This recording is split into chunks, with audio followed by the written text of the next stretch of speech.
Bonjour et bien me revoici plus vite que prévu pour la démonstration de la maquette ultime du Papis version 3.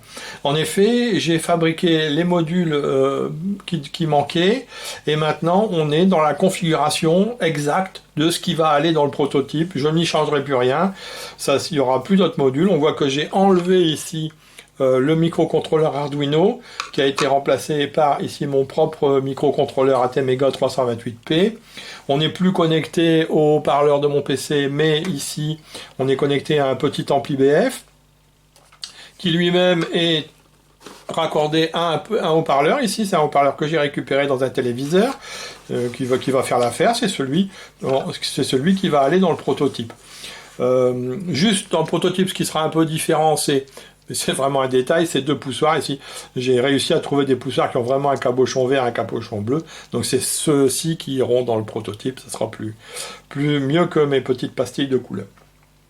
Voilà. Alors, on se souvient que j'avais dit que je tenais à utiliser mon propre microcalculateur pour deux raisons. Alors, une raison secondaire, c'est que c'est moins cher. Ça revient à 4 ou 5 euros à fabriquer, peut-être même pas. Alors qu'une carte Arduino Uno, ça doit aller chercher quand même dans les 15 à 20 euros. Bon, ça c'est un détail quelque part, mais surtout, je voulais avoir une carte qui fonctionne à très basse tension quand les piles sont très usées et qui consomme moins. Pour comparer ici, cette carte Arduino ici, j'ai fait un test avec un programme qui boucle, qui ne fait rien. Un programme qui boucle là, sur une petite tempo. Avec la carte Arduino ici, on a une consommation qui est voisine de 38 mA. Et avec ma propre carte ici, ATmega 328P, on a une consommation qui est voisine de 23 mA. C'est-à-dire qu'on a gagné 15 mA. C'est quand même très important sur la longévité des piles. Ensuite, cette carte est équipée, l'Arduino est équipé d'un régulateur de tension 5 volts standard, alors que la mienne est équipée d'un régulateur de tension qu'on appelle LDO, à faible chute de courant, c'est-à-dire à faible chute de tension, excusez-moi, qui permet de fonctionner avec des tensions beaucoup plus basses.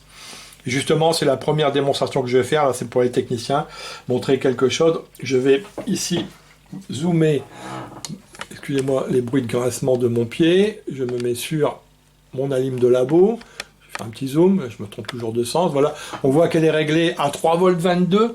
3,22 V, ça correspond à des piles qui sont à 4 piles qui sont tombées à 1,5 V qui sont tombées aux alentours de 0,8 V. C'est vraiment des piles qui sont au bout du rouleau, de chez au bout du rouleau. Et donc normalement, avec une carte Arduino, ça ne devrait pas fonctionner, mais là je vais brancher. Initialisation. Bienvenue sur le Papis, collection 1. Voilà, ça fonctionne parfaitement.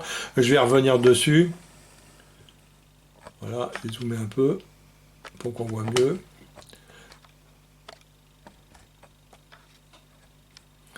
Donc voilà, je ne vais pas rester. Donc là, ça fonctionne parfaitement. Je vais enlever l'Arduino.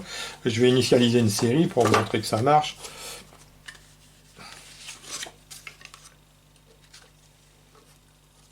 Famille des cordes. Voilà.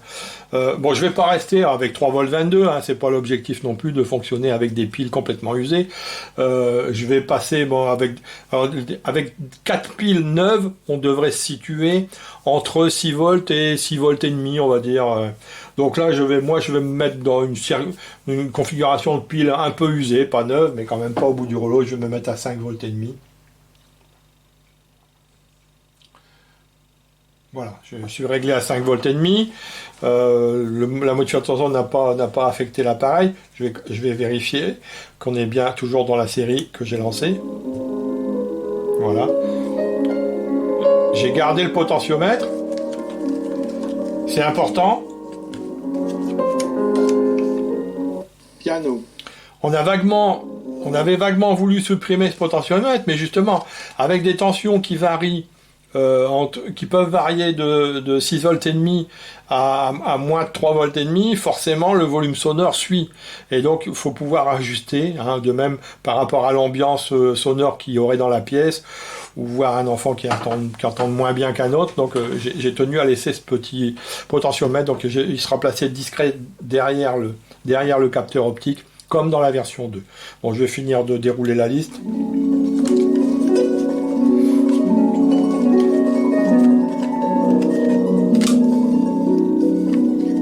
Harpe. J'étais un peu inquiet avec la qualité du haut-parleur, puis finalement c'est acceptable.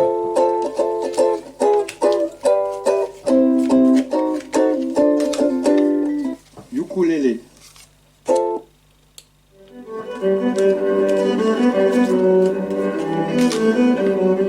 Violoncelle. On remarquera que je commence à bien les reconnaître. Contrebasse.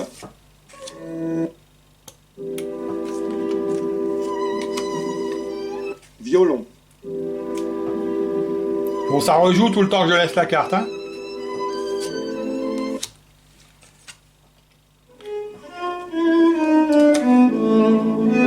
Alto. L'alto de Gaël. Et là, si c'est pas la guitare, c'est grave. Guitare. Voilà. Et on va reprendre. Famille des cordes. Donc ça suffit, hein, démonstration, on voit que ça fonctionne parfaitement. On est donc là, j'ai plus rien à faire d'autre que maintenant de mettre tout ça en boîte. Bon, donc là il fait très froid en ce moment, comme je l'ai déjà dit, je n'ai pas d'atelier pour faire de la menuiserie, je fais ça sur ma terrasse.